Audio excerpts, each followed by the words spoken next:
Chapter 3 Seeing is Believing. Observation is the first step in today's scientific method.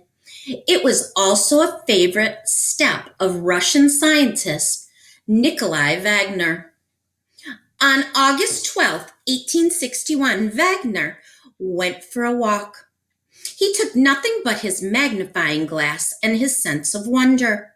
When he looked under the bark of a dead tree, Wagner made an amazing discovery. Everyone thought that only adult insects could have babies, but Wagner saw insect larvae that contained more insect larvae. In a few days, these baby insects gave birth to new baby insects. By observing carefully, Wagner had found something that no one had known before. Observation across distances. In many cases, great data can be collected with eyes, ears, and simple tools such as rulers. Other times, observation requires the use of more advanced tools. During the scientific revolution, two new tools were invented: telescopes and microscopes. They gave scientists the power to observe things that had never been seen before. Galileo was the first scientist to use a telescope. Looking through it, he saw moons moving around Jupiter. Telescopes soon became essential tools for astronomers. The National Aeronautics and Space Administration, NASA, designed a telescope that could be placed in space. The Hubble Space Telescope went in an orbit on April 25th, 1990. The Hubble is used by more than 4,000 astronomers around the world. It's taken around 600,000 pictures and more than 30,000 objects in space, observing tiny things.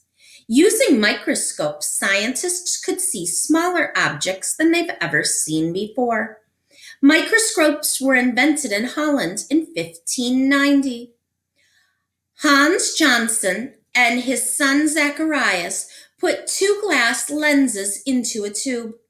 Their first microscope made things appear up to 9 times their actual size.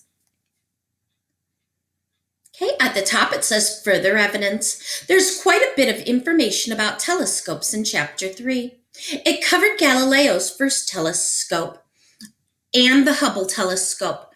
But if you could pick out the main point of the chapter, what would it be? What evidence was given to support that point? Visit the website below to learn more about the Hubble telescope. Choose a quote from the website that relates to this chapter. Does this quote support the author's main point? Does it make a new point? Write a few sentences that explaining how the quote you found relates to this chapter. And down at the bottom, using a small glass bead as a lens, Dutch scientist Anton van Leeuwenhoek made a different kind of microscope. His device made objects appear more than 200 times bigger. For viewing the tiniest objects, modern scientists use scanning electron microscopes, SEMS. SEMS create almost 3D pictures using electrons instead of light waves. They can magnify objects 30,000 to 300,000 times.